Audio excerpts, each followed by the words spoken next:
Harsha, sir. సుందరం master cinema ఇండస్ట్రీలో బాగా popular name. Sir. రవిదేవ్ గారి ఫాదరు. సో ఈ టైటిల్ ఎందుకు పెట్టాల్సి వచ్చింది? అలాగే బ్యాచ్ 1930 నుంచి అది కొట్టేసి మళ్ళీ 2023 రావటానికి. సో సుందరం మాస్టర్ టైటిల్ మీరు అన్నట్టు మన ఇండస్ట్రీలోనే చాలా లెజెండరీ క్యారెక్టర్స్ కూడా ఉన్నాయండి. సుందరం అనే పేరు మీద, సుందర్ అనే పేరు మీద. అండ్ రవితేజ గారికి కూడా he really like the title. చెప్పంగానే ఆయన అప్రూవ్ చేస్తారండి. So that is the reason మేము సుందరం మాస్టర్ అని ఫిక్స్ అయ్యాం.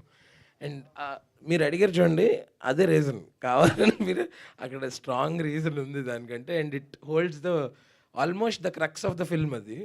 మేము ఎందుకు అది చేసాం అనేదానికి. So I can't reveal more about that no. Okay, తర్వాత చిరంజీవి గారు ఇచ్చిన ట్రైలర్ చూసిన తర్వాత ట్రైలర్ మేడ్ క్యారెక్టర్ అన్నారు. సో దాని అంత ఆయన అన్న ఫీలింగ్లో నిజంగా ఆయన ఇందాక అన్నట్టు చాలా ఎమోషనల్ అయ్యారు కదా. సో ఆయన బ్లెస్సింగ్ తీసుకుని ఆయన చేసిన సజెషన్స్ ఏంటి? సో అంటే ఒకటే చెప్పారండి, మీరు కంటెంట్ బేస్డ్ ఫిల్మ్స్ చేస్తూ ఉన్నంతకాలం మన Telugu audience is beautiful audience which will definitely encourage anybody and everybody content ఉంటే. దే వుడెంట్ మైండ్ సినిమా వారం వారం ఒక హిట్ వచ్చినా మన వాళ్ళు దాన్ని ఖచ్చితంగా చూస్తారండి. సినిమా బాగుంటే డెఫినెట్గా చూస్తారు అనే విషయం ఆయన చెప్పి మా అందరికీ that gave us a lot of boost అండి. ఈ కథలో ఆ ఊర్లో నల్లగా ఉన్న వాళ్ళంటేనే ఇష్టం ఆ ఊరు వాళ్ళకి. సో అలా మీ రియల్ లైఫ్లో మిమ్మల్ని బాగా ఇష్టపడిన వాళ్ళు, అలాగే మీది అది మనం అనుకుంటే రాదు, అది అలా జన్మ అలా వస్తుంది అది. సో మీకున్న కలర్ మీకు జీవితానికి మీకు ఎలా తోడ్పడిందండి?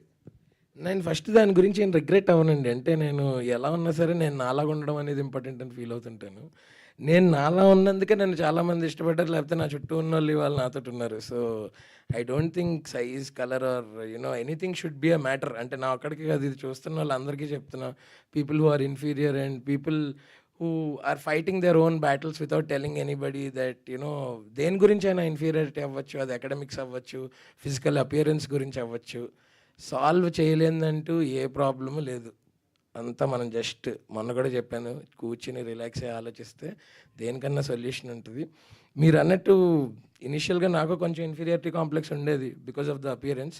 బట్ ఐ థింక్ నా ఒక్కడికే తెలుసు నేను ఎన్ని వార్స్ చేశానో ఎవరికి తెలియకుండా. అండ్ అవన్నీ ఓవర్కమ్ అయ్యి నేను ఫస్ట్ ఒక యూట్యూబర్లో వచ్చి, తర్వాత ఒక క్యారెక్టర్ ఆర్టిస్ట్ అయ్యి, కమెడియన్ అయ్యి, ఇవాళ ఒక లీడ్ కింద వస్తున్నాను. ఇంత యాంటిసిపేషన్ ఉంది అంటే ఐ థింక్ అదంతా మన వాళ్ళు ఇచ్చిన ఎనర్జీయే.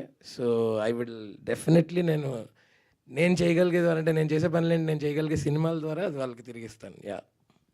ఎలాంటి బ్యాక్గ్రౌండ్ లేకుండా వచ్చింది చిరంజీవి గారి దగ్గర తర్వాత మిమ్మల్ని